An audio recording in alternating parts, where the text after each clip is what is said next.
Hello बच्चों, आप सब कैसे हैं। मुझे उम्मीद है आप अच्छे होंगे। और मेरा इस चैनल में RK बोध गया में आप सबका स्वागत है। बच्चों, इस चैनल में इलेक्ट्रोस्टैटिक्स के अंतर्गत मेरा ये लेक्चर 3 है। मेरा लेक्चर 1, लेक्चर 2 और ये लेक्चर 3 है। इस लेक्चर में हम अब लोग इलेक्ट्रिक फील्ड के बारे में पढ़ेंगे, विद्युत क्षेत्र के बारे में। बच्चों, ये हिंदी मीडियम बच्चों के लिए भी और इंग्लिश मीडियम बच्चों के लिए, दोनों तरह के बच्चों के लिए ये वीडियो है। और ये वीडियो बच्चों बोर्ड के लिए भी उपयोगी है, JEE के लिए भी उपयोगी है, चाहे वो CBSE बोर्ड हो चाहे बिहार बोर्ड हो।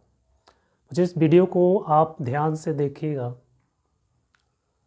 और कोशिश कीजिएगा कि हम पूरा वीडियो को देखें, तभी जो है आपको कॉन्सेप्ट क्लियर समझ में आएगा। तो आइए हम लोग देखते हैं बच्चों इलेक्ट्रिक फील्ड। आज हम लोग पढ़ेंगे इलेक्ट्रिक फील्ड के बारे में। इलेक्ट्रिक फील्ड, फिर electric field lines, continuous charge distribution, ये 3-4 कॉन्सेप्ट के बारे में आज हम लोग पढ़ेंगे। तो सबसे पहले हम लोग देखते हैं इलेक्ट्रिक फील्ड यानी विद्युत क्षेत्र क्या होता है।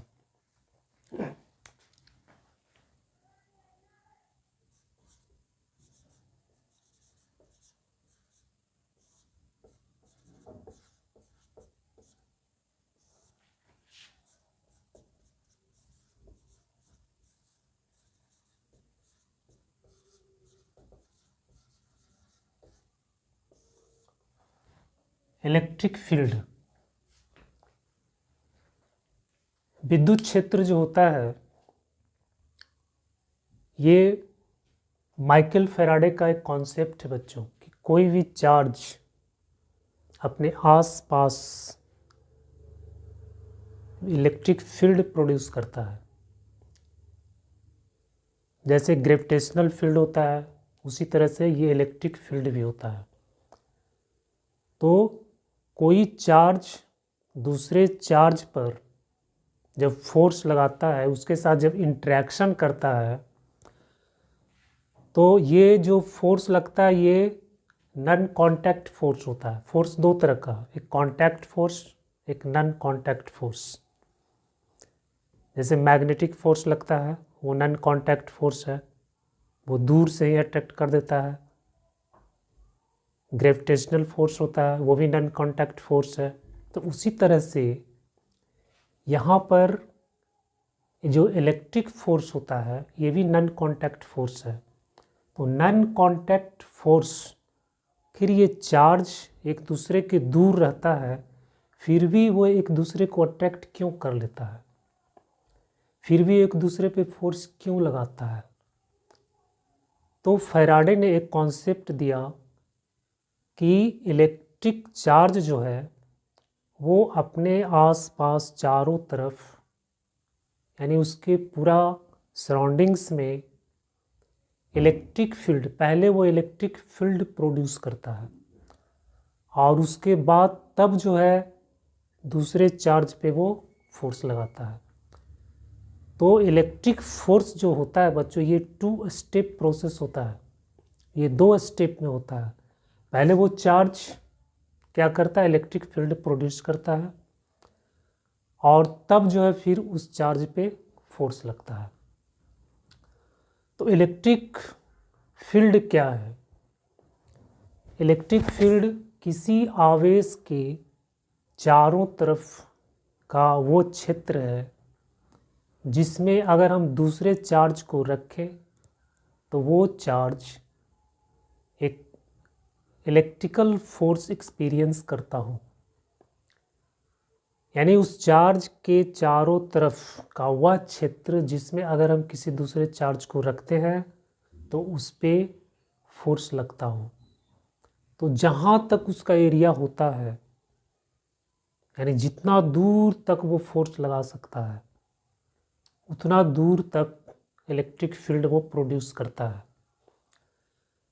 वैसे कोई भी चार्ज का जो इलेक्ट्रिक फील्ड होता है वो इन्फिनिटी तक होता है बच्चों, इन्फिनिटी तक, यानी इन्फिनिटी पे जा करके उसका फील्ड जीरो होता है, चाहे वो चार्ज कैसा भी हो, छोटा अमाउंट का हो या फिर बड़ा अमाउंट का हो, वो बहुत दूर तक यानी इन्फिनिटी पे जाकर जीरो होता है। उस चार्ज से जैसे जैसे दूर हटते जाएंगे फील्ड का जो स्ट्रेंथ होता है वो घटते जाता है। तो विद्युत क्षेत्र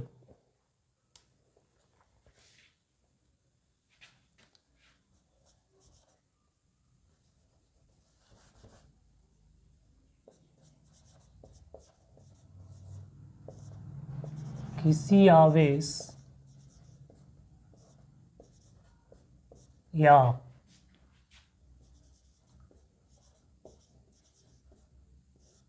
आवेश की श्रृंखला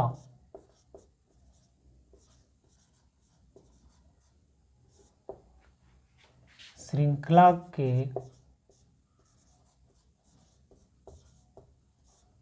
चारों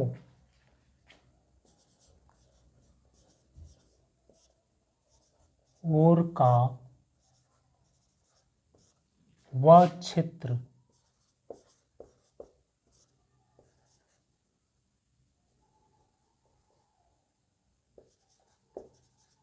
जहां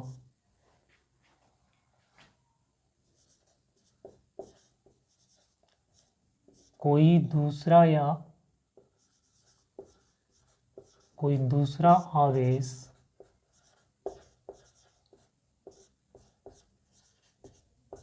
एक बल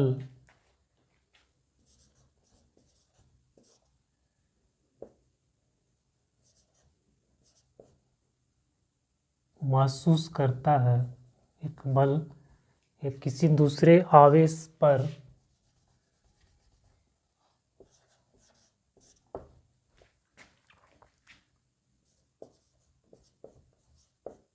बल लगता है,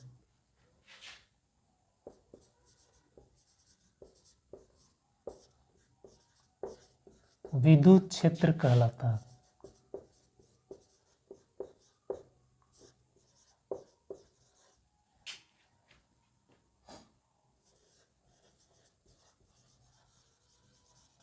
The region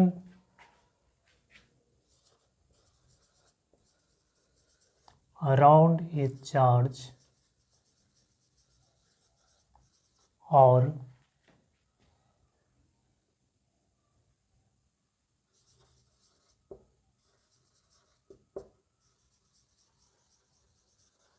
distribution of charge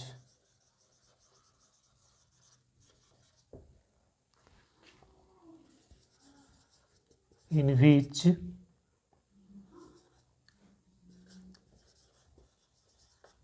other charge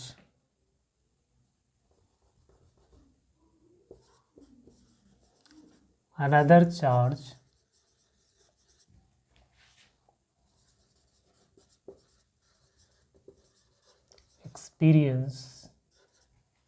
experiences force is called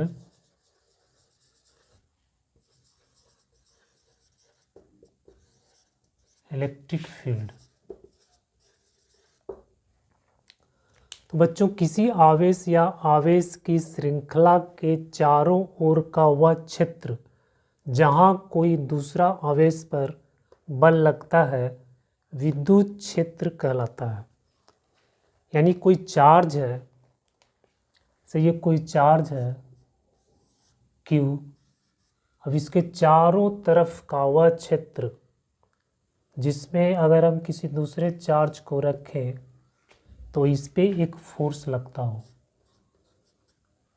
तो ये सब जितना एरिया हो गया यानी जहाँ तक इस चार्ज पे फोर्स लगेगा उस रीजन को, उस एरिया को हम क्या बोलेंगे? इलेक्ट्रिक फील्ड बोलेंगे, विद्युत क्षेत्र बोलेंगे। The region around a charge or distribution of charge in which another charge experiences force is called electrical field।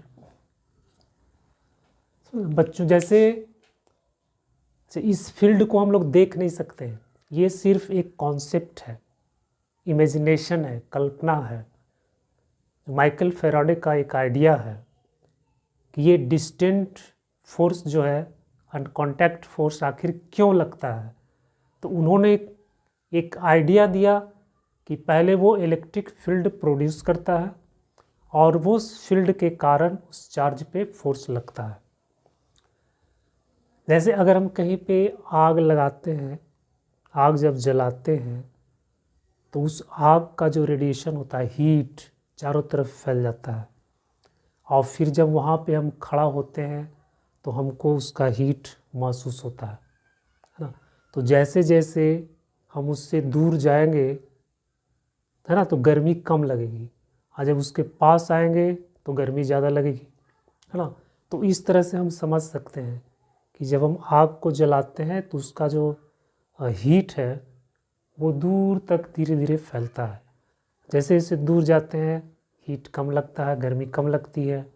तो उसी तरह से आप समझ लीजिए कि चार्ज जो है अपने आसपास एक फील्ड प्रोड्यूस करता है और वो फील्ड इन्फिनिटी पे जा कर के जीरो होता है। तो बच्चों समझ में आ गया होगा कि इसे इलेक्ट्रिक फील्ड क्या होता है।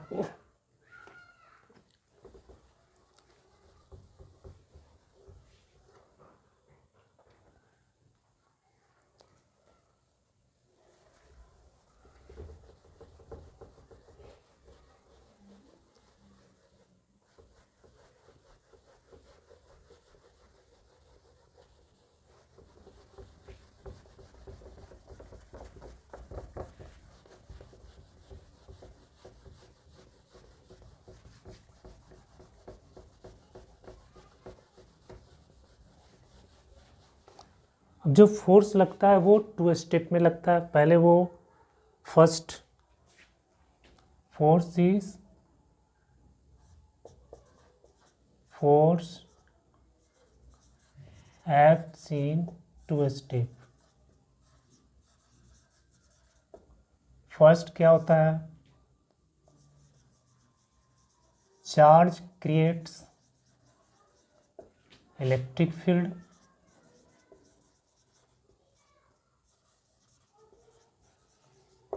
और सेकंड क्या होता है, then it exerts force on other charge. पहले क्या होता है, एक आवेश जो है विद्युत क्षेत्र उत्पन्न करता है। यह आवेश क्या करता है, विद्युत क्षेत्र उत्पन्न करता है और उसके बाद तब वो दूसरे आवेश पर, चार्ज पर बल लगाता है। तो ये जो नॉन कॉन्टैक्ट फोर्स है, force at A distance, it is 2 steps process.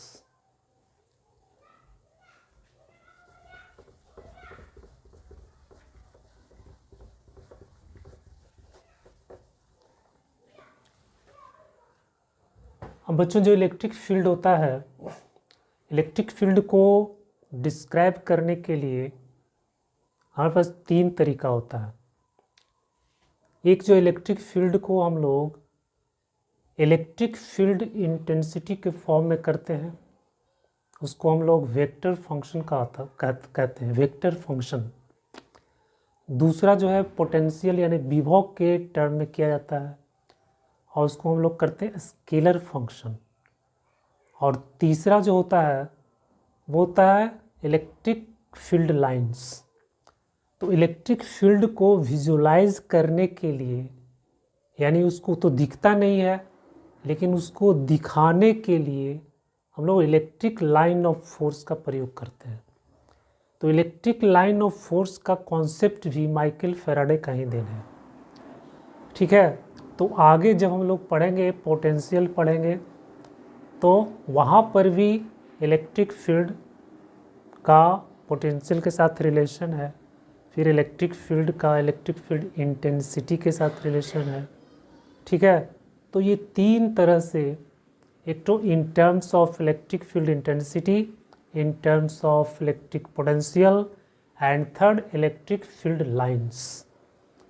तो 3 तरह से हम लोग इलेक्ट्रिक फील्ड को डिस्क्राइब करते हैं। तो अब हम लोग ये कंटिन्यूअस चार्ज डिस्ट्रीब्यूशन, यानी चार्ज का जो डिस्ट्रीब्यूशन होता है बच्चों 2 तरह का होता है।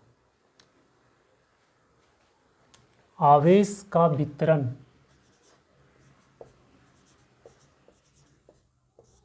आवेश का वितरण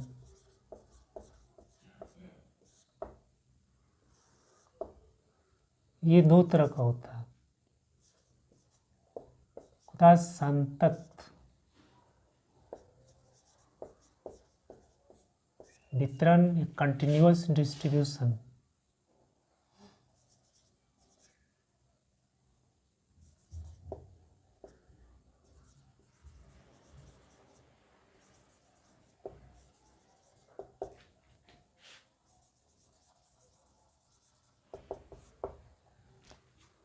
दूसरा होता है असंतत,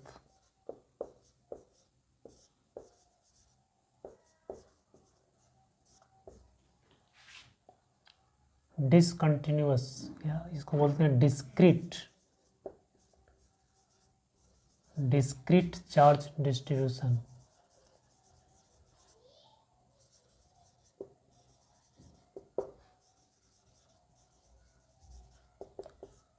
डिस्क्रीट चार्ज डिस्ट्रीब्यूशन।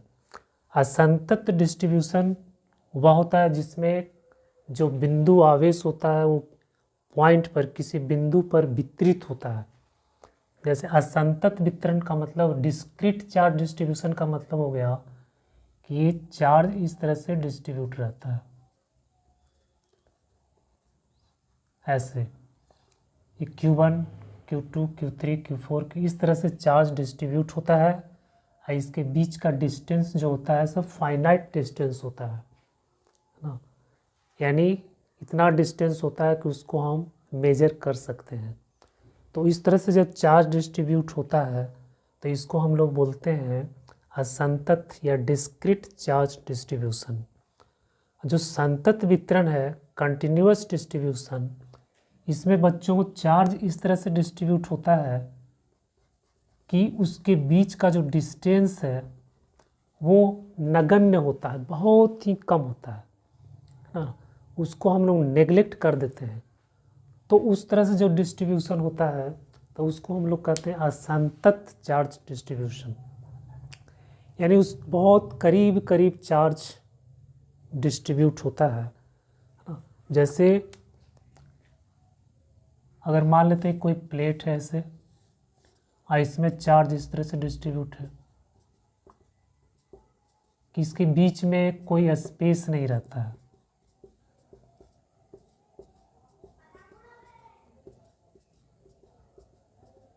स्पेस रहता भी है तो एकदम शून्य के बराबर होता है, नेग्लिजेंस, उसको नेग्लेक्ट कर देते हैं हम लोग।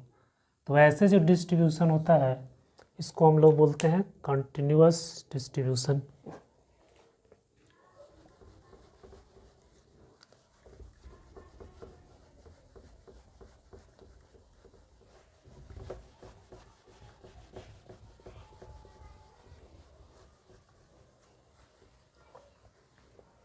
अब है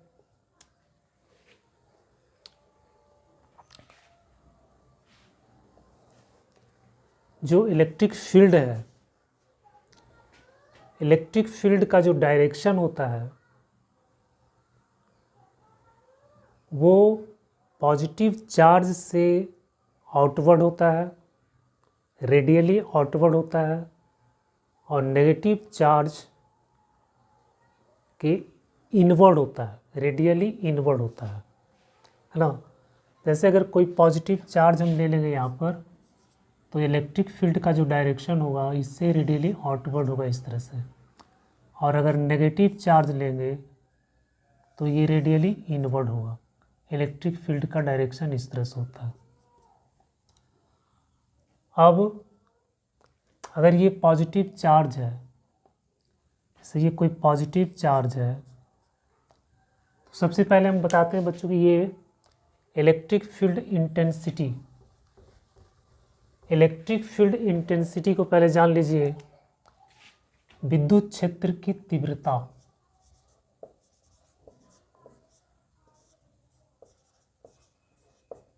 विद्युत क्षेत्र की तीव्रता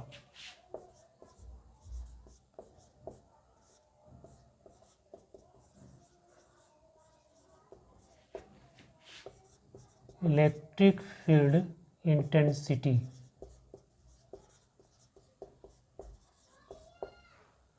विद्युत क्षेत्र की तीव्रता का मतलब क्या हुआ कि जब कोई चार्ज जो है इलेक्ट्रिक फील्ड तो प्रोड्यूस किया, लेकिन अब हम उसको मेजर कैसे करेंगे कि किस पॉइंट पर उसका स्ट्रेंथ कितना है। तो उसको मेजर करने के लिए, उसके स्ट्रेंथ को मेजर करने के लिए हम लोग इलेक्ट्रिक फील्ड इंटेंसिटी के कॉन्सेप्ट को प्रयोग करते हैं। तो अगर कोई चार्ज है और ये इससे मान लेते हैं यहाँ पर एक चार्ज रखते हैं Q0। Q0 को बोला जाता है टेस्ट चार्ज। टेस्ट चार्ज परीक्षण आवेश। परीक्षण आवेश परीक्षण आवेश हमेशा पॉजिटिव होता है, हमेशा धनात्मक होता है। ऐसा नियम है कि टेस्ट चार्ज को हम हमेशा धनात्मक मानते हैं, या ये बहुत ही इसका जो मैग्नीट्यूड है, क्वांटिटी बहुत कम होता है। इतना कम होता है कि इसके द्वारा जो इलेक्ट्रिक फील्ड उत्पन्न होता है उसको वो उसकी अवस्था को ये बदल नहीं सकता है ना। Test charge cannot change the state of electric field, यानी इलेक्ट्रिक फील्ड के स्टेट को वो बदल नहीं सकता है। तो इसको टेस्ट चार्ज बोला जाता है। यानी जो इलेक्ट्रिक फील्ड उत्पन्न हो रहा है या इस पे यहाँ पे जो ये चार्ज है इसको ये प्रभावित नहीं करता है, सिर्फ उसके इफ़ेक्ट को वो महसूस करता है, सिर्फ उसके इफ़ेक्ट को वो बताता है कि क्या इसका इफ़ेक्ट है। यानी समझ रही है कि उसका प्रयोग हम लोग सिर्फ उसको जांचने के लिए करते हैं कि ये जो इलेक्ट्रिक फील्ड उत्पन्न कर रहा है इसका किस पॉइंट पर कितना स्ट्रेंथ है। तो इसके लिए हम लोग ये टेस्ट चार्ज का प्रयोग करते हैं। अब ये टेस्ट चार्ज Q0 है और इस पे मान लेते हैं कि फोर्स लग रहा है F। तो Q0 फोर्स पर, Q0 चार्ज पे फोर्स लग रहा है F। Q0 कूलम्ब, एक कूलम्ब पे कितना फोर्स लगेगा, F बट्टा Q0। तो ये जो क्वांटिटी हुआ बच्चों, ये F बाई Q0, इसी को बोला जाता है इलेक्ट्रिक फील्ड। तो इलेक्ट्रिक फील्ड होता है यूनिट पॉजिटिव चार्ज पर लगने वाला बल। किसी फील्ड में जब हम रखते हैं चार्ज को, ठीक है, एक कूलम चार्ज को रखते हैं तो एक कूलम चार्ज पे कितना बल लग रहा है उसको हम बोलते हैं इलेक्ट्रिक फील्ड। तो इलेक्ट्रिक फील्ड इंटेंसिटी, तो electric field intensity is the force experienced by unit positive charge।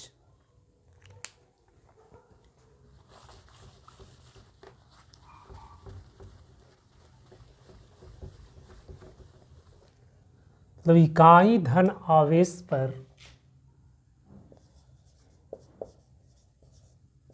किसी विद्युत क्षेत्र में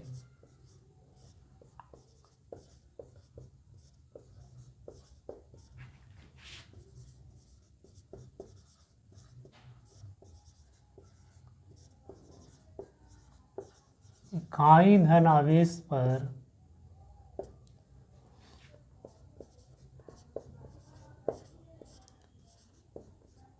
लगने वाला बल को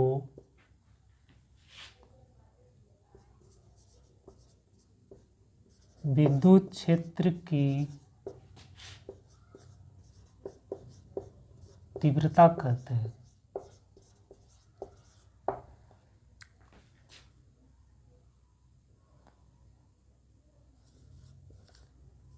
In an electric field,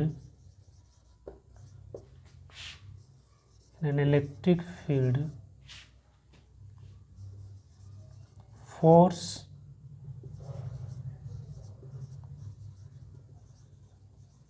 experienced by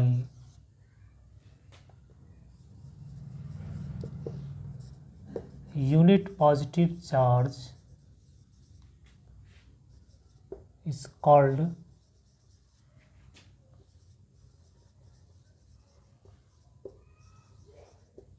electric field intensity.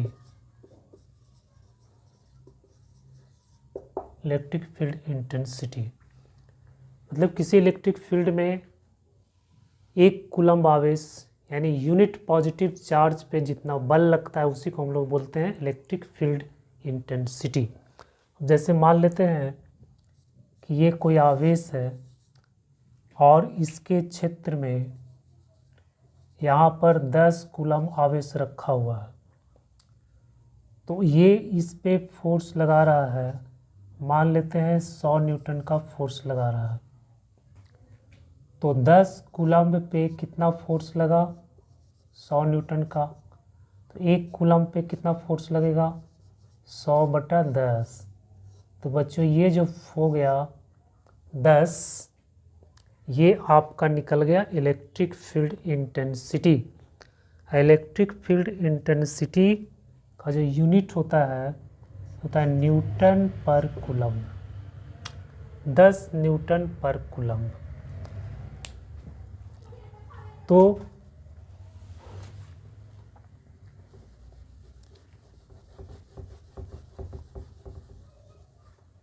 Electric field intensity को हम लोग ई से डिनोट करते हैं। तो ये इलेक्ट्रिक फील्ड इंटेंसिटी बराबर होता है फोर्स बटा क्यू नॉट टेस्ट चार्ज। ये हो गया। अब हम यहाँ पे इससे फोर्स भी निकाल सकते हैं। फोर्स बराबर हो गया क्यू नॉट ई, यानी इलेक्ट्रिक फील्ड को इंटेंसिटी को आवेश से मल्टीप्लाई कर देंगे तो ये आपका फोर्स निकल जाएगा। तो इलेक्ट्रिक फील्ड इंटेंसिटी का जो एसआई यूनिट होता है ये होता है न्यूटन पर coulomb. SI unit of E is Newton पर कूलम्ब और वोल्ट पर मीटर। इसका 2 यूनिट होता है, न्यूटन पर कूलम्ब और वोल्ट पर मीटर। अब इसका जो डायरेक्शन होता है बच्चों, इलेक्ट्रिक फील्ड का डायरेक्शन, इसे फोर्स का डायरेक्शन, जो इलेक्ट्रिक फील्ड का डायरेक्शन होगा वो फोर्स का डायरेक्शन होगा।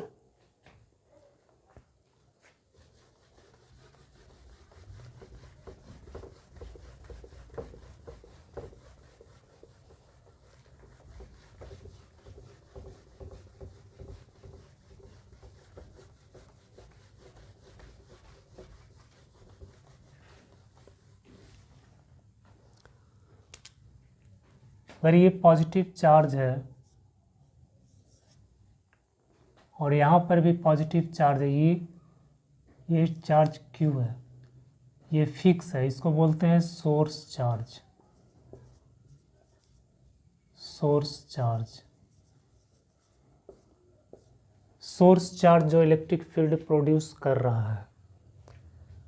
और ये मान लेते हैं यहाँ पे कोई पॉजिटिव चार्ज है इस पॉइंट पर, तो जो इलेक्ट्रिक फील्ड होगा इसका डायरेक्शन इधर होगा, रेडियली आउटवर्ड। तो इस पे जो फोर्स लगेगा ये इलेक्ट्रिक फील्ड हो गया, इस पे जो फोर्स लगेगा उसका डायरेक्शन भी फील्ड के डायरेक्शन में होगा। अगर हम यहाँ पे नेगेटिव चार्ज रख देते हैं -Q, तो इलेक्ट्रिक फील्ड का डायरेक्शन तो इधर होगा, क्योंकि ये पॉजिटिव चार्ज है तो इसके कारण जो इलेक्ट्रिक फील्ड का डायरेक्शन रेडियली आउटवर्ड होगा, लेकिन इस पर जो फोर्स लगेगा उसका डायरेक्शन इधर होगा, क्योंकि ये नेगेटिव चार्ज है। तो F हो जाएगा F equal to Q E, क्या माइनस क्यू, इस तरह से। यानी यहाँ पर ये अगर चार्ज है, यहाँ पे प्रोटॉन रखेंगे तो प्रोटॉन पे फोर्स इधर लगेगा, अगर यहाँ पे इलेक्ट्रॉन रखेंगे तो इलेक्ट्रॉन पे फोर्स इधर लगेगा, इस डायरेक्शन में लगेगा, इलेक्ट्रिक फील्ड के अपोजिट। ये हो जाएगा, अगर यहाँ पॉजिटिव चार्ज है तो जो फोर्स का डायरेक्शन है वो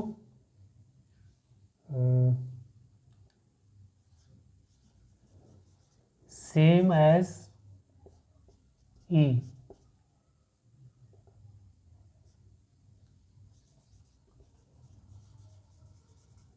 direction of force same as E. और यहाँ क्या हो जाएगा, direction of force is opposite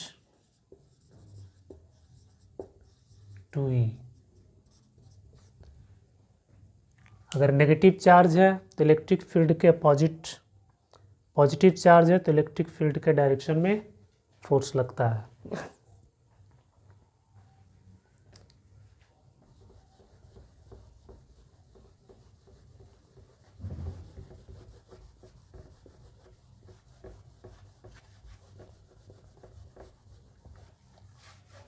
अब बच्चों हम लोग देखते हैं आवेश घनत्व, चार्ज डेंसिटी।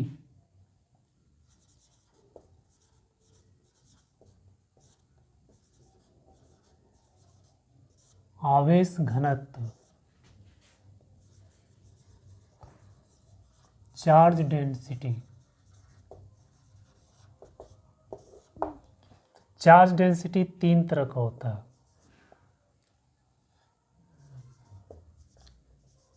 होता है लीनियर चार्ज डेंसिटी,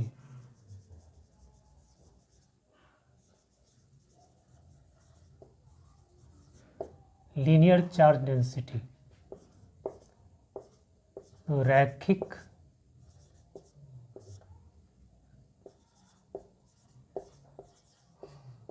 आवेश घनत्व। रैखिक आवेश घनत्व क्या होता है, मतलब चार्ज जो है एक रेखा में डिस्ट्रीब्यूट है, यूनिफॉर्मली डिस्ट्रीब्यूट, कंटिन्यूअसली डिस्ट्रीब्यूट है। जैसे मान लेते हैं कि चार्ज इस तरह से है, एक लाइन में ऐसे डिस्ट्रीब्यूट है, और इसका लेंथ जो है एल है, और ये चार्ज है वो क्या है, क्यू है। तो रैखिक आवेश घनत्व, इसका मतलब हुआ कि यूनिट लेंथ पर कितना आवेश होगा। डेंसिटी का मतलब हो गया यूनिट लेंथ पर, ये एल लेंथ पर क्यू आवेश है, तो यूनिट लेंथ पर कितना आवेश होगा। तो एल लेंथ पर क्यू आवेश है, तो यूनिट लेंथ पर कितना हो जाएगा, क्यू बाई एल। तो इसी को कहा जाता है लीनियर चार्ज डेंसिटी, मतलब आवेश per unit length, charge per unit length, इसी को कहते हैं रैखिक आवेश घनत्व, लीनियर चार्ज डेंसिटी।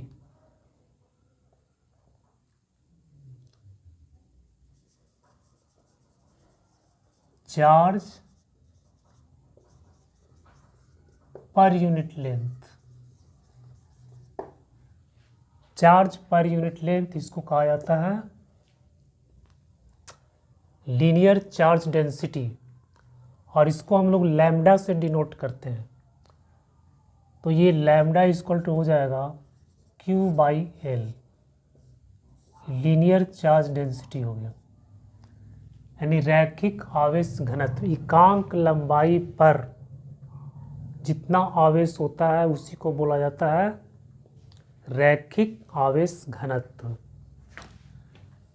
अब इसका जो यूनिट होगा ये कूलम्ब पर मीटर हो जाएगा। इसका यूनिट क्या हो जाएगा? कूलम्ब पर मीटर।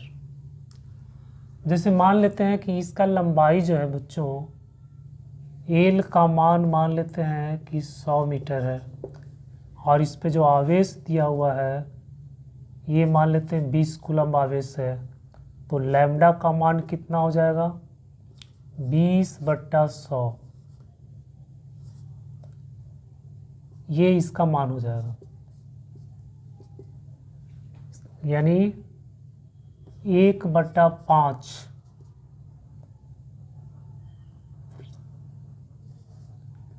0.2 कूलम्ब पर मीटर। ये आपका निकल गया 0.2 कूलम्ब पर मीटर। इसका मतलब क्या हुआ कि 1 मीटर में इतना कूलम्ब आवेश होगा, और इसी को हम लोग बोलेंगे चार्ज घनत्व, linear charge density.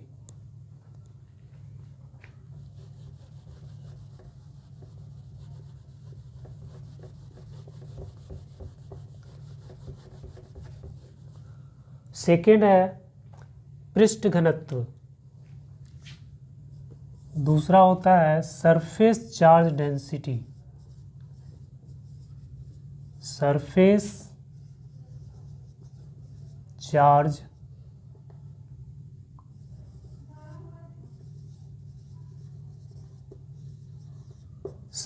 Charge density.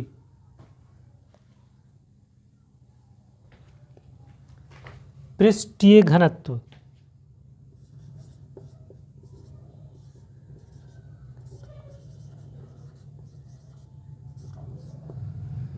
अब ये सरफेस चार्ज डेंसिटी क्या होता है? सरफेस चार्ज डेंसिटी का मतलब हुआ कि चार्ज जो है किसी सरफेस पे डिस्ट्रीब्यूट होता है। जैसे ये कोई सरफेस है, अब इस पे जो है चार्ज डिस्ट्रीब्यूट है इस तरह से।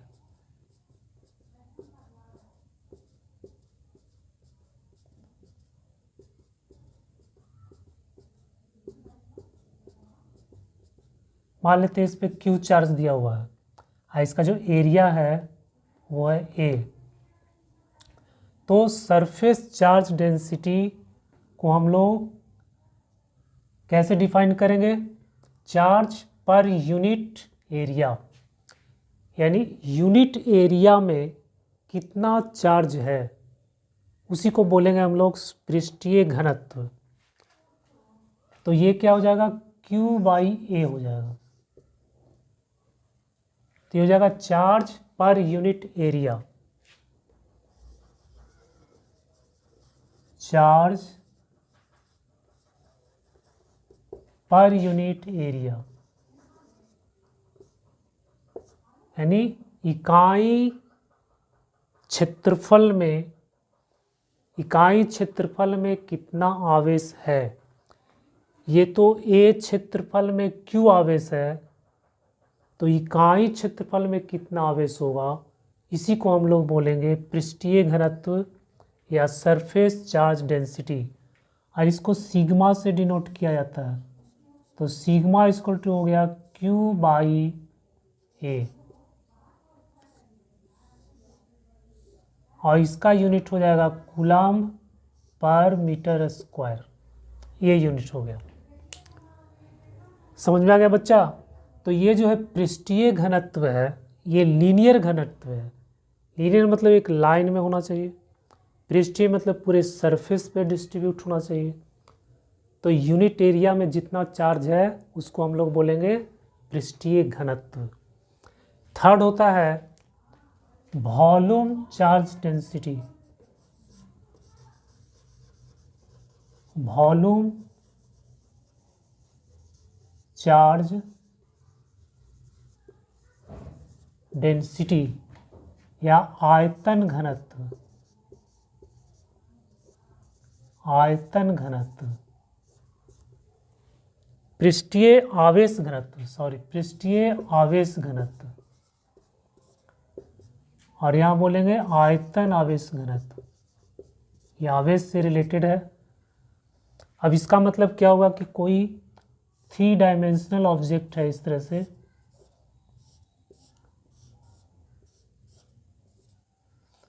अब इसका वॉल्यूम है v और इसमें चार्ज दिया हुआ है q। इस तरह से चार्ज पूरे पार्ट में डिस्ट्रीब्यूट है, पूरे पार्ट में है, उसके पूरे वॉल्यूम में है, q चार्ज दिया हुआ है। ठीक है, तो यहाँ पे जो हो जाएगा वॉल्यूम चार्ज बटा वॉल्यूम, ये हो जाएगा charge per unit volume, charge per unit volume. इसको हम लोग रो से डिनोट करते हैं, तो हो जाएगा Q बाई वी, और इसका यूनिट हो जाएगा कूलम्ब पर मीटर क्यूब। तो बच्चों ये आवेश घनत्व जो है, चार्ज डेंसिटी, ये बहुत ही उपयोगी कॉन्सेप्ट है, इसको हमेशा याद रखना है, क्योंकि आगे जब हम लोग इलेक्ट्रिक फील्ड पोटेंशियल्स वगैरह पढ़ेंगे तो वहाँ पे इसकी आवश्यकता होती है। कहीं कि आपको इसकी आवश्यकता होगी, कहीं पे ये, कहीं पे ये। तो इसका जो है लैम्डा हो गया linear charge density, lambda equal to Q by L, यानी आवेश को लेंथ से डिवाइड कर दीजिए तो लैम्डा निकल जाएगा, आवेश को एरिया से डिवाइड कर दीजिए तो सिग्मा निकल जाएगा, आवेश को वॉल्यूम से डिवाइड कर दीजिए तो ये रो निकल जाएगा, volume charge density.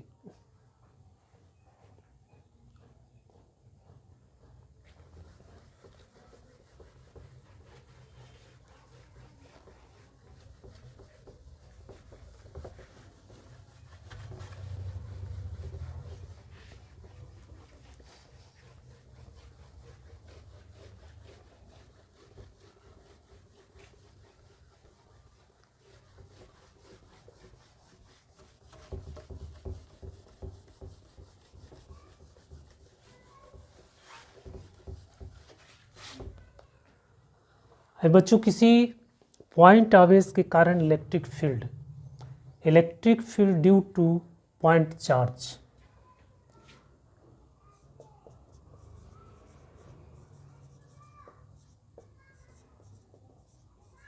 Electric field due two point charge,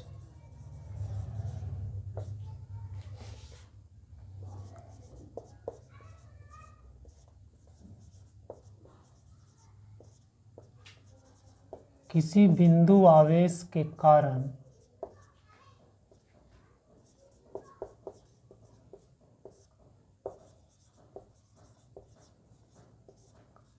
विद्युत क्षेत्र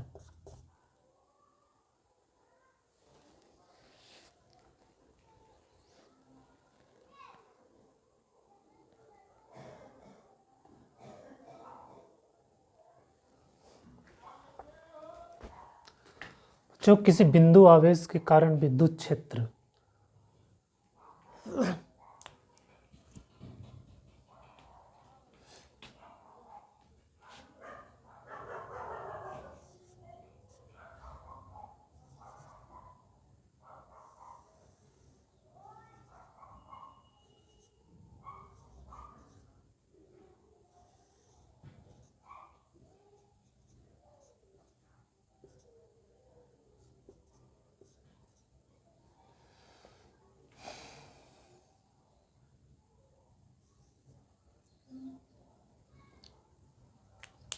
मान लिया कि ये पॉइंट वो है जिस पे एक बिंदु आवेश रखा हुआ Q, इससे R दूरी पर एक पॉइंट P है, यहाँ पे इलेक्ट्रिक फील्ड निकालना है। चूँकि ये धन आवेश है तो ये धन आवेश के कारण विद्युत क्षेत्र की दिशा आउटवर्ड होगा, रेडियली आउटवर्ड होगा, और ये धन आवेश है तो इस पे जो फोर्स लगेगा उसका भी डायरेक्शन ई के डायरेक्शन में होगा। ठीक है, तो अब जो है ये दोनों के बीच लगने वाला बल क्या हो जाएगा,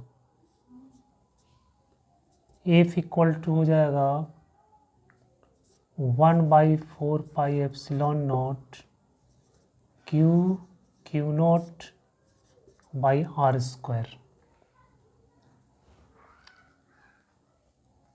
तो इलेक्ट्रिक फील्ड क्या हो जाएगा, E बराबर हो जाएगा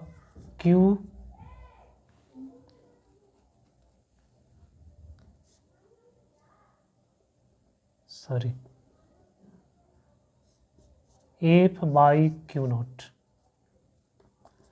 F का वैल्यू ये आ गया 1/4πε0 Q0r²/Q0।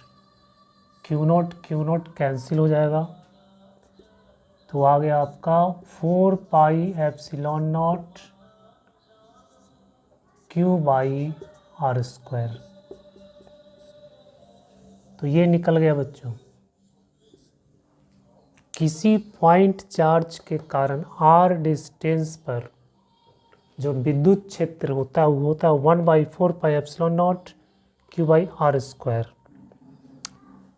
अर्थात E प्रोपोर्शनल टू 1/r²।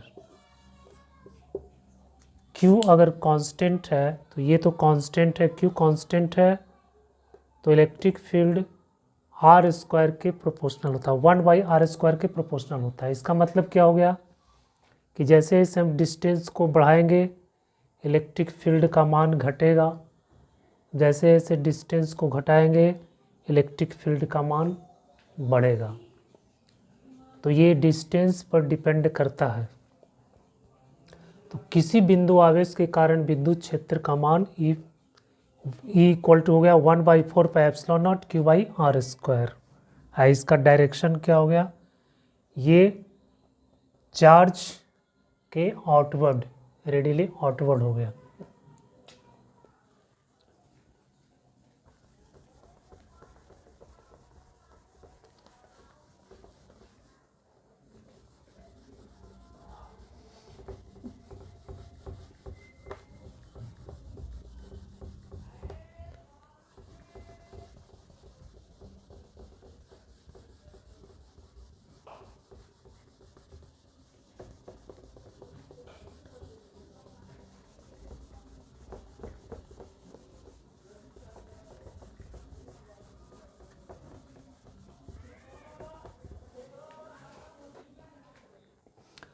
अब हम लोग देखेंगे अगर बच्चों ये कंटिन्यूअस चार्ज डिस्ट्रीब्यूशन है, ये पॉइंट आवेश नहीं है। मान लेते हैं कि ये कोई ऑब्जेक्ट है और इस पे चार्ज दिया हुआ है Q, और इसके कारण जो है यहाँ पर मान लेते हैं यहाँ कोई पॉइंट है P और यहाँ पर हमको इलेक्ट्रिक फील्ड बताना है। तो उसके लिए हम लोग क्या करेंगे, एक स्मॉल एलिमेंट, चार्ज एलिमेंट ले लेंगे dq, और यहाँ से इसका डिस्टेंस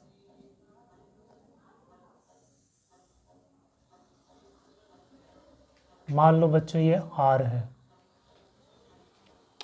तो इस चार्ज के कारण इसको हम पॉइंट चार्ज कंसीडर करेंगे। तो इस पॉइंट चार्ज के कारण P बिंदु पर इलेक्ट्रिक फील्ड होगा DE इक्वल टू 1/4πε0 dq/r²। अब जो है ये छोटा छोटा एलिमेंट है, चार्ज का ये छोटा एलिमेंट है। अब इस चार्ज छोटा छोटा एलिमेंट, बहुत सारा एलिमेंट इस पे बनेगा। अब ये टोटल चार्ज एलिमेंट के कारण यहाँ पे इलेक्ट्रिक फील्ड निकालना है, तो हम क्या करेंगे, इसको इंटीग्रेट कर देंगे। तो इंटीग्रेट कर देंगे तो ये पूरे जो ऑब्जेक्ट पे जितना चार्ज डिस्ट्रीब्यूट है इसके कारण यहाँ पे इलेक्ट्रिक फील्ड निकल जाएगा।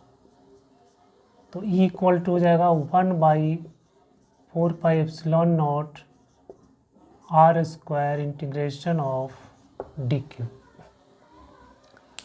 तो बच्चों अगर ये कंटिन्यूअस चार्ज डिस्ट्रीब्यूशन इस तरह से अगर दिया हुआ है तो सबसे पहले हम क्या करेंगे, एक चार्ज एलिमेंट ले लेंगे और इस चार्ज एलिमेंट के कारण इलेक्ट्रिक फील्ड निकाल लेंगे और फिर इसको हम लोग इंटीग्रेट कर देंगे।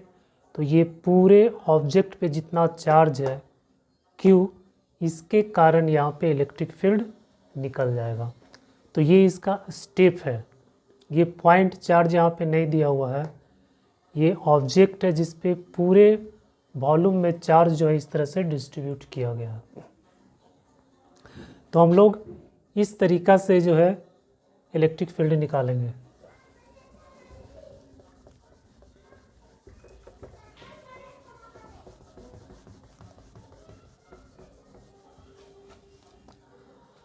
अब देखते हैं electric field lines. Electric field lines क्या होता है?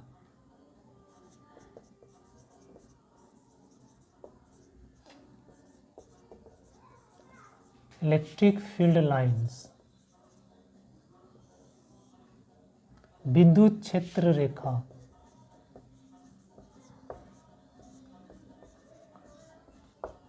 विद्युत क्षेत्र रेखा। बच्चों विद्युत क्षेत्र रेखा को विजुलाइज यानी इलेक्ट्रिक फील्ड को विजुलाइज करने के लिए माइकल फैराडे ने ये कॉन्सेप्ट दिया था इलेक्ट्रिक फील्ड लाइंस का। इलेक्ट्रिक फील्ड लाइंस एक नक्शा बना देता है। इलेक्ट्रिक फील्ड लाइन से हम लोग एक मैप बना लेते हैं विद्युत क्षेत्र का, है ना। तो विद्युत क्षेत्र रेखा एक स्ट्रेट लाइन भी हो सकता है, एक कर्व लाइन भी हो सकता है। विद्युत क्षेत्र रेखा और वो एक इमेजिनरी लाइन्स है, इमेजिनरी लाइन्स या कर्व्ड लाइन्स है जिस पे अगर किसी पॉजिटिव चार्ज को छोड़ दिया जाए तो उसी लाइन पे वो विद्युत क्षेत्र में उसी लाइन पे वो मूव करेगा।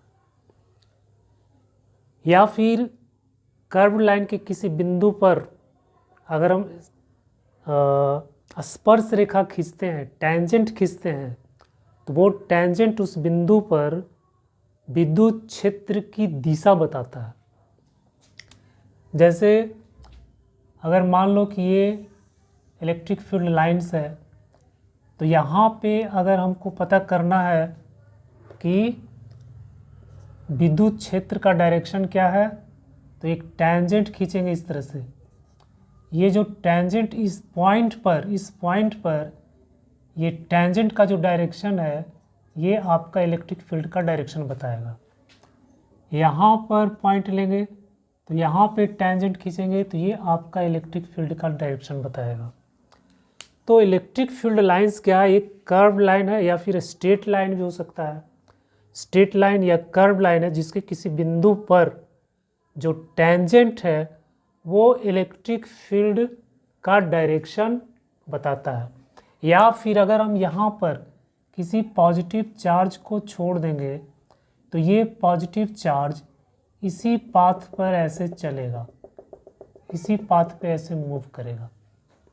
यानी इलेक्ट्रिक फील्ड लाइन के पाथ पर जो पाथ बनाएगा उसी पाथ पे वो मूव करेगा। तो electric field lines is an imaginary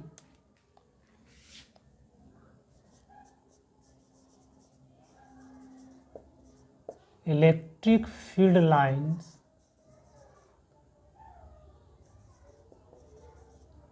is an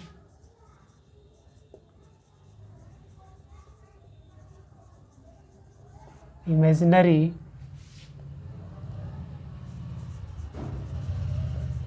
curved or straight line, curved or straight line to each point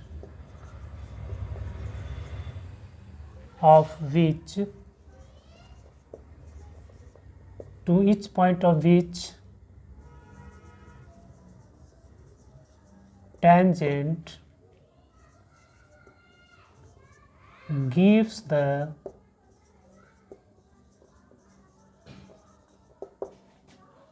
direction of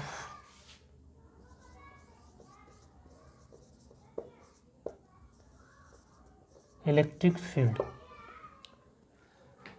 यानी इलेक्ट्रिक फील्ड लाइंस वह काल्पनिक वक्र या स्ट्रेट लाइन होता है जिसके किसी भी बिंदु पर, यानी इसके प्रत्येक बिंदु पर अगर टेंजेंट खींचेंगे तो वो टेंजेंट जो है इलेक्ट्रिक फील्ड का डायरेक्शन बताएगा। जैसे ये मान लेते हैं इलेक्ट्रिक फील्ड लाइंस है, तो इससे point A, point B, point C, यहाँ पे जो टेंजेंट है ये इलेक्ट्रिक फील्ड का डायरेक्शन बताएगा। यहाँ पे जो टेंजेंट है ये इलेक्ट्रिक फील्ड का डायरेक्शन बताएगा। यहाँ पे जो टेंजेंट है वो इलेक्ट्रिक फील्ड का डायरेक्शन बताएगा। तो हर पॉइंट पे जो टेंजेंट होगा वो इलेक्ट्रिक फील्ड का डायरेक्शन बताएगा।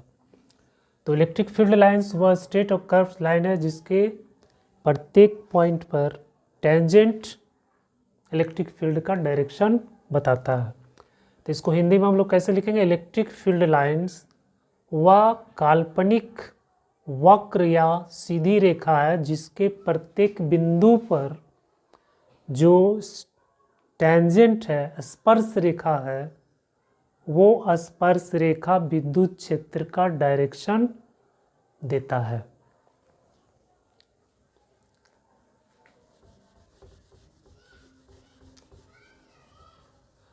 अब ये जो अगर हम धन आवेश लेते हैं बच्चों, अगर हम धन आवेश लेते हैं, इस तरह से पॉजिटिव चार्ज लेते हैं, तो जो इलेक्ट्रिक फील्ड लाइंस है वो धन आवेश से निकलता है और रेडियली बाहर की ओर फैल जाता है।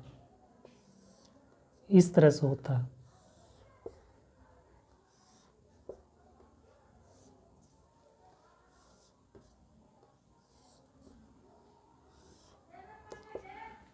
ऐसे वो धन आवेश से निकलता है और इन्फिनिटी पे जाकर के ख़त्म हो जाता है।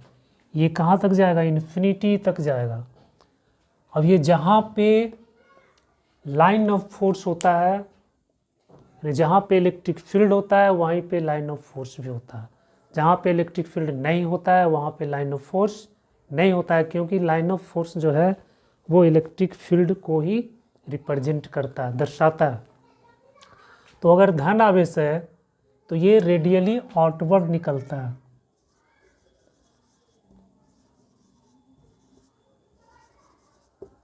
Radially outward. और अगर ऋण आवेश है तो ये इनवर्ड होता है।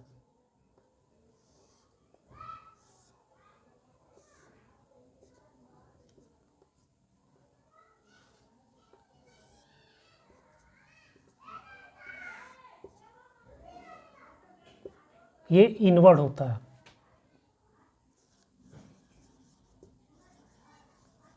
Radially inward.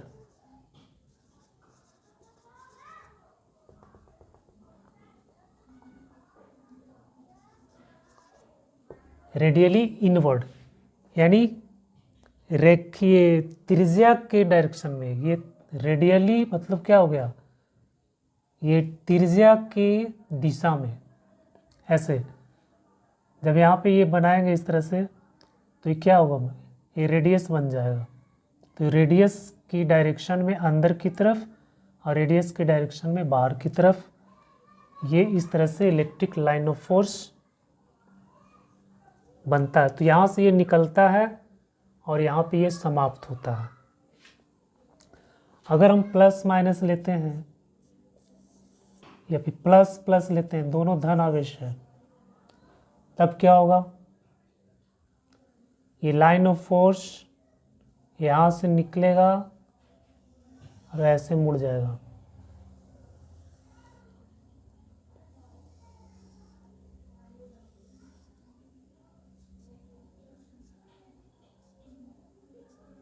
इस तरह से हो जाएगा।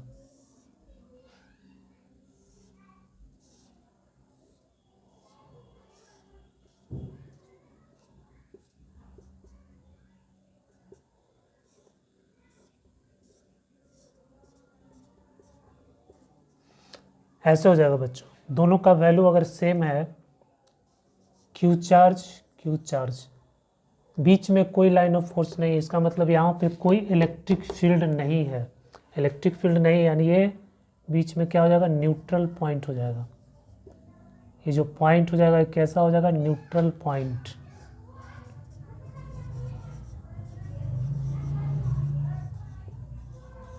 न्यूट्रल पॉइंट हो जाएगा।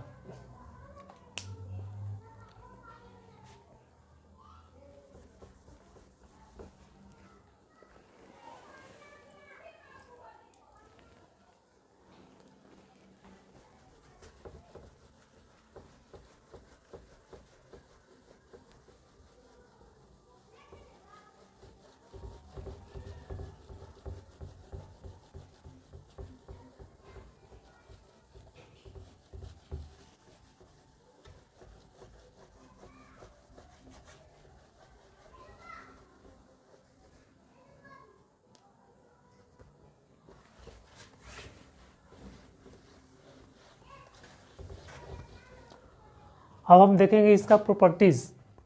ये फील्ड लाइंस का क्या प्रॉपर्टीज़ होता है, properties of field lines.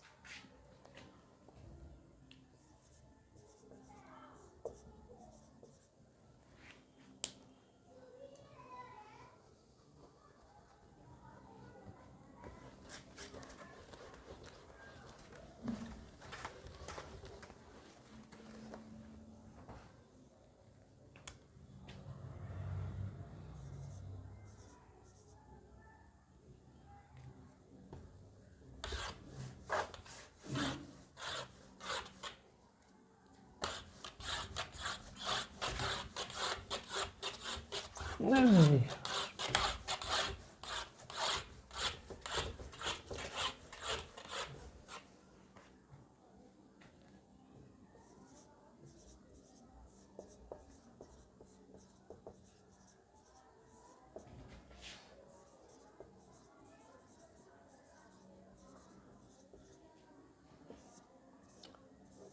Properties of field lines.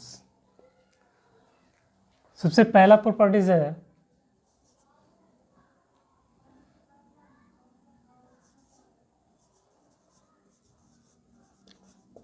tangent to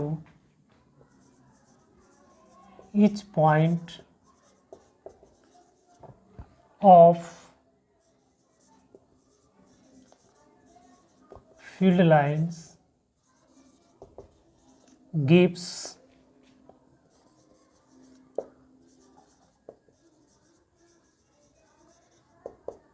the direction of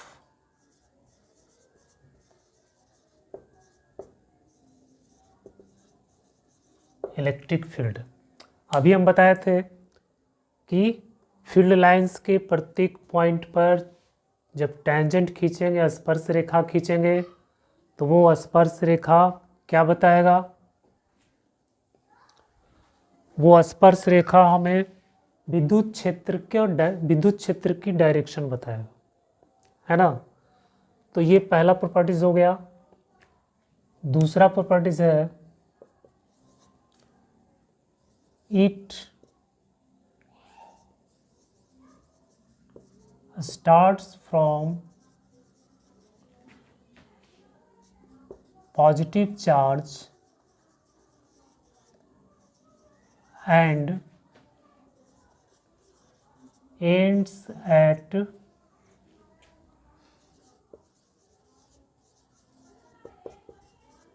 negative charge. ये बच्चों पॉजिटिव चार्ज से उत्पन्न होता है और नेगेटिव चार्ज पे एंड हो जाता है। तीसरा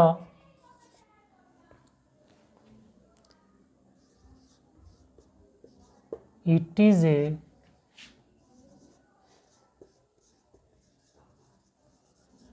continuous and smooth line.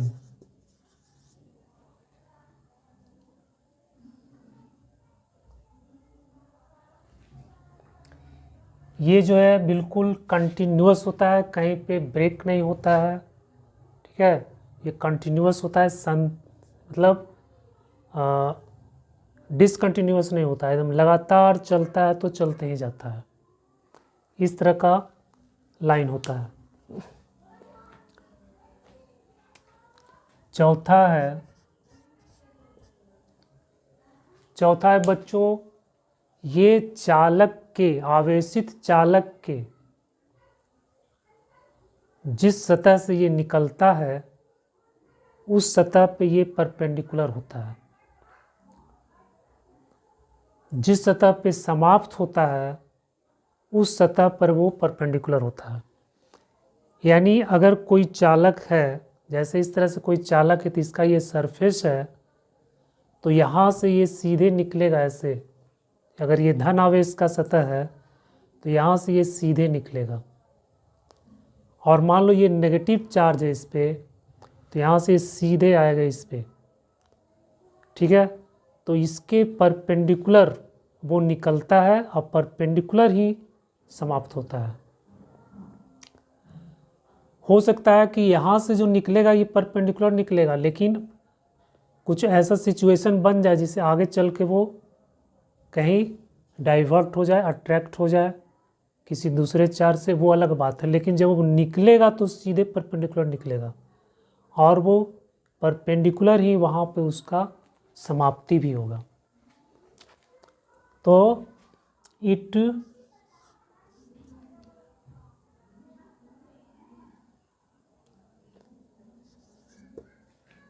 is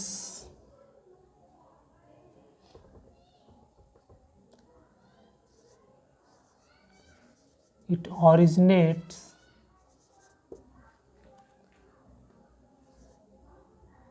and terminates perpendicularly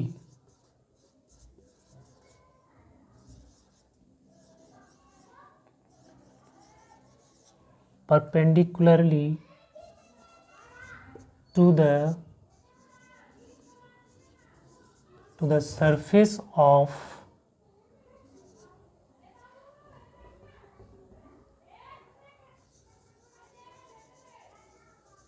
charged body। ना, जैसे कि मान लेते हैं कि ये कोई चार्ज्ड बॉडी इस तरह से बना हुआ है। अब यहाँ पर ये पॉजिटिव चार्ज इस पे है, तो जो लाइन ऑफ फोर्स निकलेगा सीधे परपेंडिकुलर निकलेगा इस तरह से।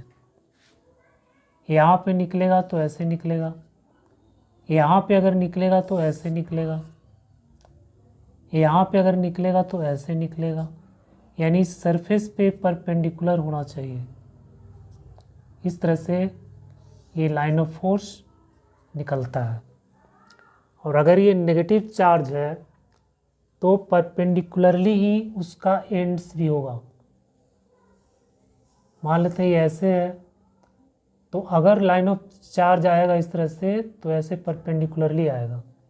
यहाँ पर है तो ऐसे होगा, यहाँ पर है तो ऐसे होगा, यहाँ पे अगर हो तो ऐसे होगा, यहाँ पर है तो ऐसे होगा, इस तरह से, ठीक है।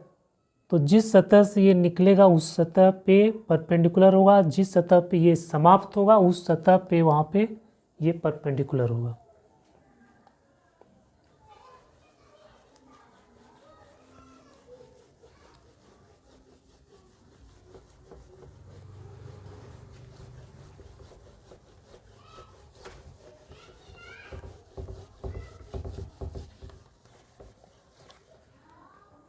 पांचवा है कि लाइन ऑफ फोर्स कभी एक दूसरे को इंटरसेक्ट नहीं करता है।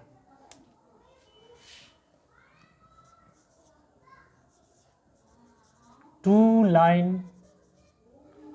या field lines, two field lines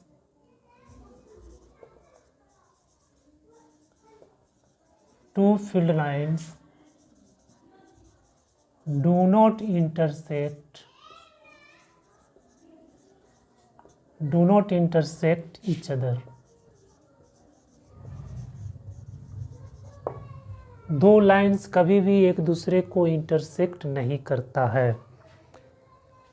क्योंकि अगर दो लाइन इस तरह से अगर इंटरसेक्ट करेगा तो ये इंटरसेक्टिंग पॉइंट पर दो टेंजेंट बनेगा ऐसे,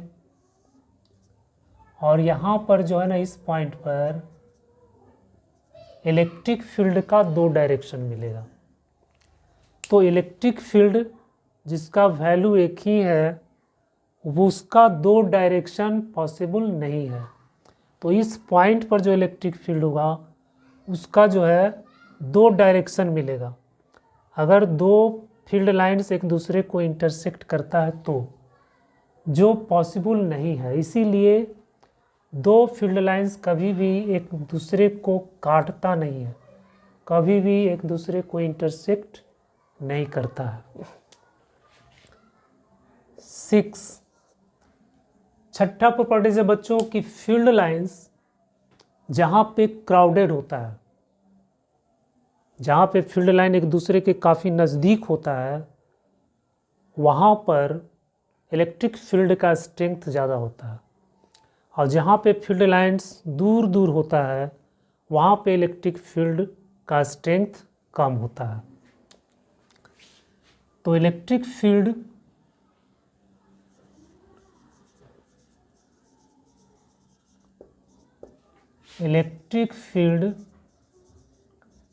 is more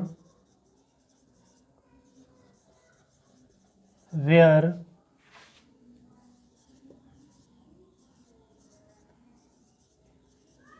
field lines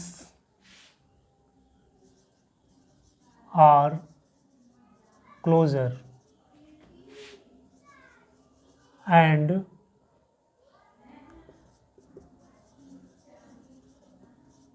electric field is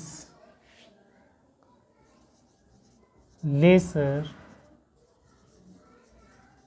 where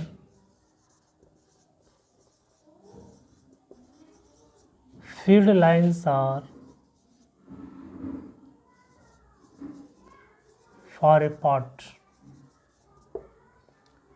यानी जहाँ पे फील्ड लाइंस एक दूसरे के काफ़ी नज़दीक होगा वहाँ पर इलेक्ट्रिक फील्ड का स्ट्रेंथ ज़्यादा होगा, उसका इंटेंसिटी वहाँ पे ज़्यादा होगा, और जहाँ पे फील्ड लाइंस दूर दूर होगा वहाँ पे इलेक्ट्रिक फील्ड का इंटेंसिटी कम होगा। जैसे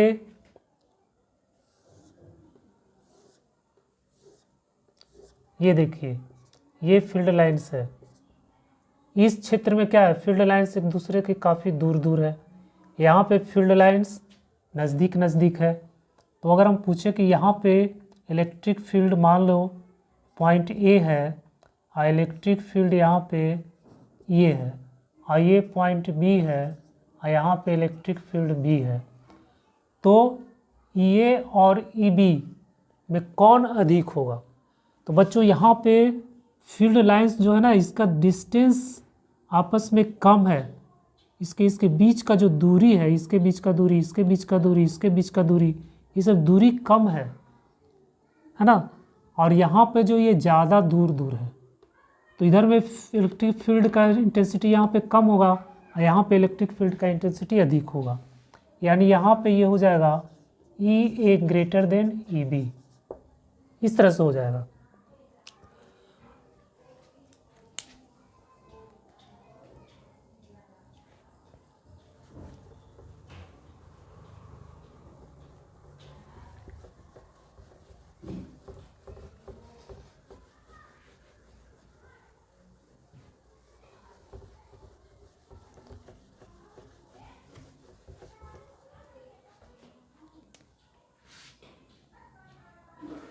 अगला पॉइंट है कि फील्ड लाइंस कंडक्टर से पास नहीं करता है।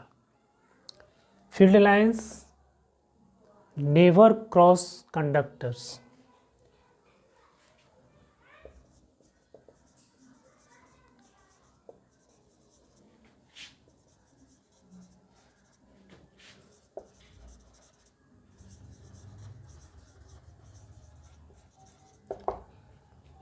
यानी इसका मतलब हुआ कि अगर ये कोई कंडक्टर है तो जो फील्ड लाइन होगा वो इसके अंदर से पास नहीं करेगा, ये सब बाहर बाहर ही रहेगा। कोई भी फील्ड लाइन इसको ऐसे क्रॉस नहीं कर सकता है, ये रॉन्ग है। यानी इसके अंदर जो है फील्ड लाइंस, कंडक्टर के अंदर फील्ड लाइंस नहीं होता है, क्योंकि कंडक्टर्स के अंदर इलेक्ट्रिक फील्ड जो है 0 होता है।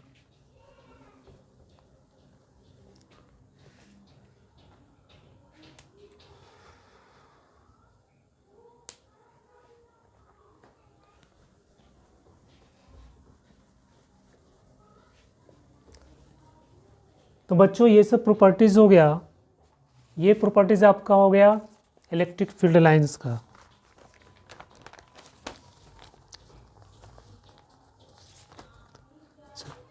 एक और प्रॉपर्टीज़ है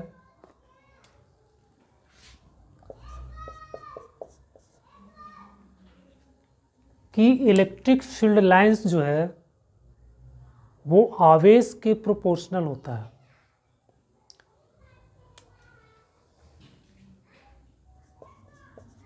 number of electric field lines is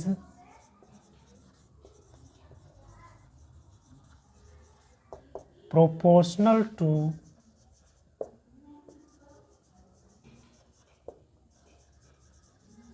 the magnitude of charge.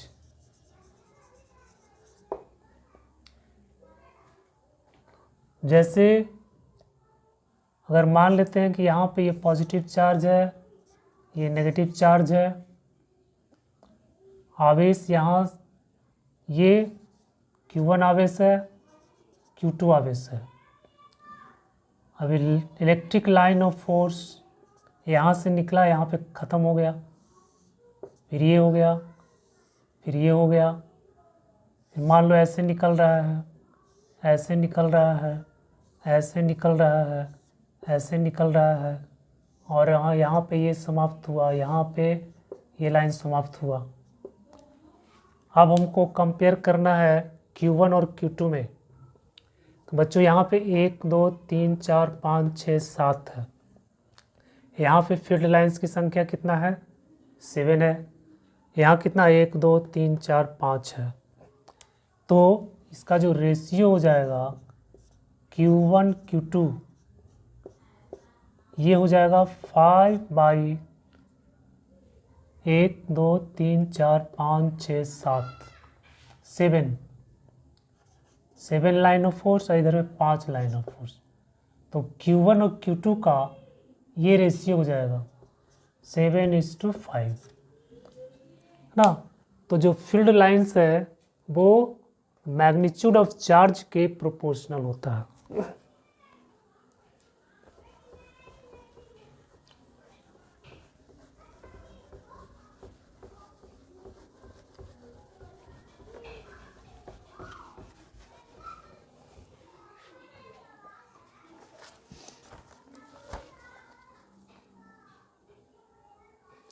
अच्छा, एक और प्रॉपर्टीज है बच्चों, ये है कि ये क्लोज्ड लूप नहीं बनाता है। जो फील्ड लाइंस है को कभी क्लोज लूप नहीं बनाता है।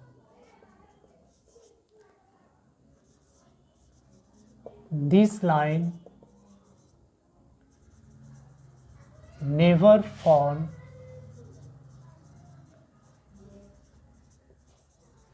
Closed loop. जैसे मैग्नेटिक फील्ड लाइंस होता है वो क्लोज्ड लूप बनाता है ना, यानी बंद वक्र बनाता है। जबकि इलेक्ट्रिक फील्ड लाइंस जो है वो कभी क्लोज्ड लूप नहीं बनाता है। इलेक्ट्रिक फील्ड लाइंस कभी इस तरह से नहीं होता है, ऐसे, ठीक है, क्योंकि ये पॉजिटिव चार्ज से उत्पन्न होता है और नेगेटिव चार्ज पे समाप्त हो जाता है। ये कंडक्टर में पास नहीं करता, कंडक्टर के अंदर ये पास नहीं करता है, ठीक है। इसीलिए जो है ये कभी भी क्लोज्ड लूप नहीं बनाता है।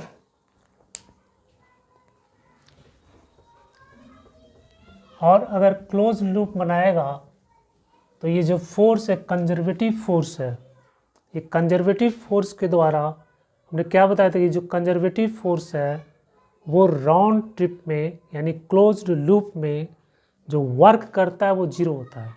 तो अगर ये क्लोज्ड लूप बना लिया तो फिर वर्क डन जीरो नहीं होगा।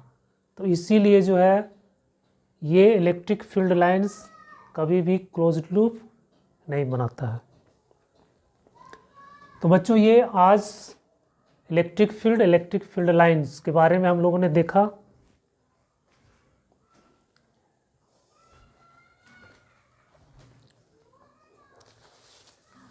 कितना मिनट हो गया?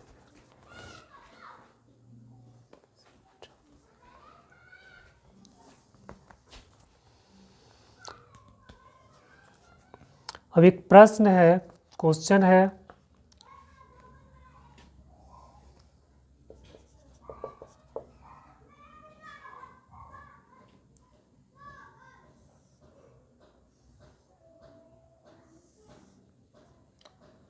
यहाँ क्यू चार्ज, यहाँ क्यू चार्ज, यहाँ क्यू चार्ज, ये सेंटर है। यहाँ बताना है कि इलेक्ट्रिक फील्ड कितना होगा, E बराबर वाट। डिस्टेंस आर हो गया, ये डिस्टेंस आर हो गया, ये डिस्टेंस आर हो गया। तो इस पॉइंट P पर इलेक्ट्रिक फील्ड का वैल्यू कितना होगा?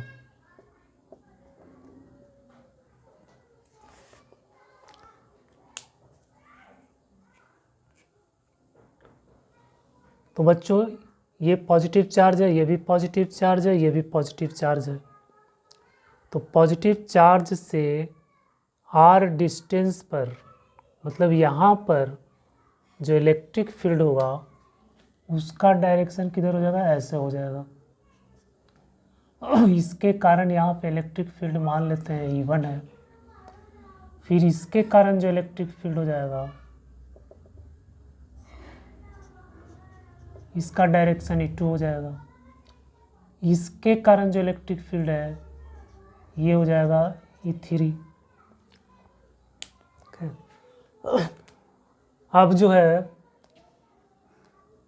इसका यानी E1 और E2 का जो रिजल्टेंट होगा वो इधर हो जाएगा, इसको मान लेते हैं E। तो इसका ये इस E1 E2 का रिजल्टेंट और ये जो है इसके कारण यहाँ पे जो इसका इलेक्ट्रिक फील्ड का डायरेक्शन इधर है। तो ये दोनों क्या करें? अपोजिट डायरेक्शन में है दोनों एक दूसरे के। फिर अगर हम इधर निकाल लेते हैं, ये इसके कारण इलेक्ट्रिक फील्ड का डायरेक्शन इधर हुआ, इसके कारण इलेक्ट्रिक फील्ड का डायरेक्शन हुआ, तो इसका रिजल्टेंट इधर बनेगा। इसके कारण इलेक्ट्रिक फील्ड का डायरेक्शन इधर हुआ, इसके कारण इलेक्ट्रिक फील्ड का डायरेक्शन हुआ, तो इसका रिजल्टेंट इधर बनेगा। ठीक है, तो ये रिजल्टेंट का जो सम आएगा बच्चों वो क्या हो जाएगा? जीरो हो जाएगा, क्योंकि जो भी फोर्स लग रहा है इलेक्ट्रिक फील्ड का जो डायरेक्शन है वो इक्वल हो जाएगा और एक दूसरे के अपोजिट हो जाएगा, जिसके कारण यहाँ पे इलेक्ट्रिक फील्ड का वैल्यू कितना हो जाएगा? जीरो हो जाएगा।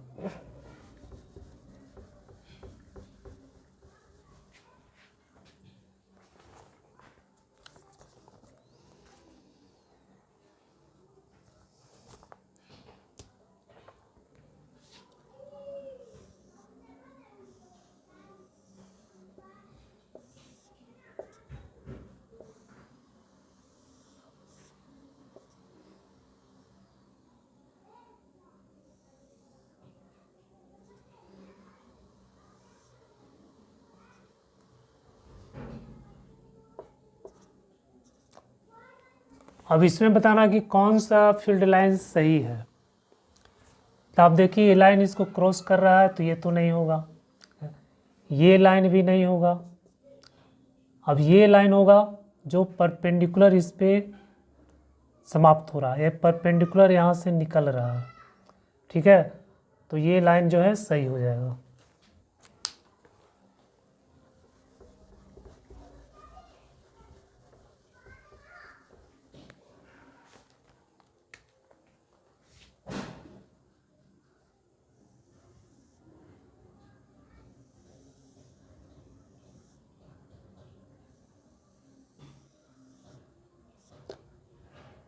यहाँ 3 पॉइंट दिया हुआ है, ए बी सी। यहाँ पे इलेक्ट्रिक फील्ड ये है, यहाँ पे इलेक्ट्रिक फील्ड ई बी है, यहाँ पे इलेक्ट्रिक फील्ड ई सी है। अब ये तीनों में क्या रिलेशन होगा, ये रिलेशन सोचना। तो ये इलेक्ट्रिक फील्ड लाइंस के प्रॉपर्टीज़ जो अभी हम लोग ने देखा है उस पे बेस्ड है। यहाँ पर देखिए लाइन ऑफ फोर्स नज़दीक है तो यहाँ पे फील्ड लाइंस ज़्यादा होगा, यहाँ दूर दूर है तो यहाँ पे इलेक्ट्रिक फील्ड कम होगा, और यहाँ पे भी इलेक्ट्रिक फील्ड क्या होगा, ज़्यादा होगा। अब इसका स्पेस दोनों तरफ सेम है तो ये क्या हो जाएगा, electric field E A equal to हो जाएगा सी, और ये ग्रेटर देन हो जाएगा ई बी। तो इस तरह से ये तीनों एक दूसरे से रिलेटेड है।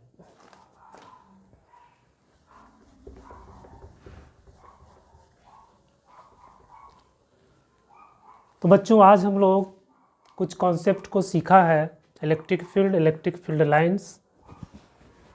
तो आज का वीडियो आपको कैसा लगा, आप इसको देखिएगा पूरी तरह से, उसके बाद सब्सक्राइब कीजिएगा, लाइक कीजिएगा। So thank you for watching.